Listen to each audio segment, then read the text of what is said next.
मनुष्य का मन बहुत ही चंचल होता है और इसलिए मन में कई तरह के विचार उत्पन्न होते हैं।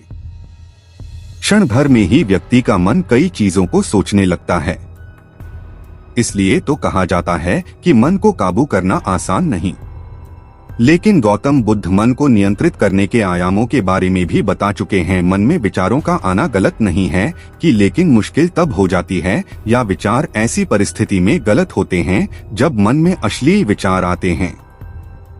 कभी कभी तो ना चाहने के बावजूद भी मन में अश्लील विचार आते हैं। अगर आपके मन में भी ऐसे विचार आते हैं तो गौतम बुद्ध की इस कहानी से आपके विचारों में जरूर बदलाव आएगा। बुद्ध अपने भिक्षुओं को उपदेश देने के साथ ही उन्हें भिक्षाटन के लिए भेजते थे। एक बार उन्होंने अपने भिक्षु भरत को भिक्षा लेने के लिए एक श्राविका के घर भेजा। भरत पूरे रास्ते मन में यह सोचते हुए श्राविका के पास गया कि आखिर आज भिक्षा में क्या भोजन खाने को मिलेगा। क्योंकि भरत चंद्रवंश के राजकुमार थे और बुद्ध के सानिध्य भिक्षु के रूप में दीक्षित हुए थे। हमेशा भरत को महल में खाने के लिए स्वादिष्ट पकवान मिलते थे, लेकिन आज भिक्षा के रूप में उसे जो भी मिलेगा संतुष्ट होना पड़ेगा। श्राविका के घर पहुंचकर भरत ने भिक्षा मांगी। श्राविका ने भरत को बैठने के लिए कहा और भोजन लाने के लिए घर के भीतर चली गई। इधर भरत फिर से अपने प्रिय भोजन के बारे में सोचने लगे और जैसे ही श्राविका भोजन लेकर आई तो भरत अचंभित रह गए। भरत ने देखा कि श्राविका ने उनके लिए उनके पसंदीदा पकवान परोसे हैं और अपने प्रिय भोजन को देखकर वह खुश हो गए। भोजन ग्रहण करते हुए भी भरत सोच रहे थे कि महल में तो उन्हें भोजन के बाद विश्राम करने की आदत है, लेकिन आज उन्हें भोजन के बाद वापस तेज धूप में चलकर आश्रम जाना होगा।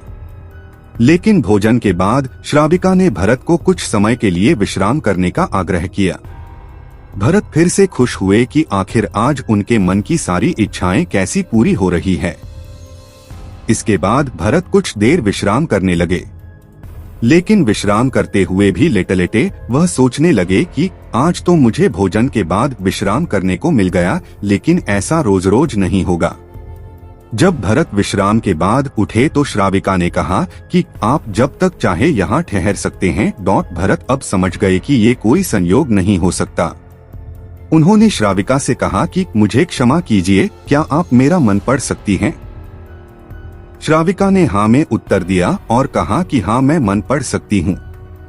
शुरू में यह कठिन था, लेकिन फिर मैंने स्वयं के मन विचारों को देखना शुरू किया। पहले मेरे विचारों की संख्या अनगिनत हुआ करती थी। इसके बाद मैंने विचारों पर ध्यान केंद्रित किया, बिना पक्ष विपक्ष के अपने विचारों को देखने लगी।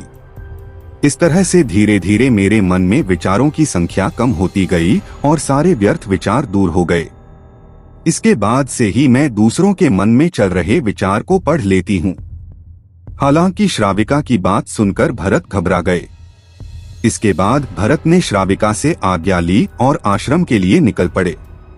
रास्ते में भी भरत फिर से मन में आए विचारों का स्मरण करने लगे कि श्राविका के बारे में उसके मन में अश्लील विचार भी आए थे। श्राविका ने उसे भी जान लिया होगा, वह मेरे बारे में क्या सोचती होगी। भरत खुद को लज्जित महसूस कर रहे थे। भरत ने आश्रम पहुंचकर गौतम बुद्ध से कहा कि अब मैं कभी भिक्षाटन के लिए नहीं जाऊंगा। बुद्ध ने भरत को पास बुलाया और कहा कि क्या हुआ है, तुम मुझे सारी व्यथा बताओ।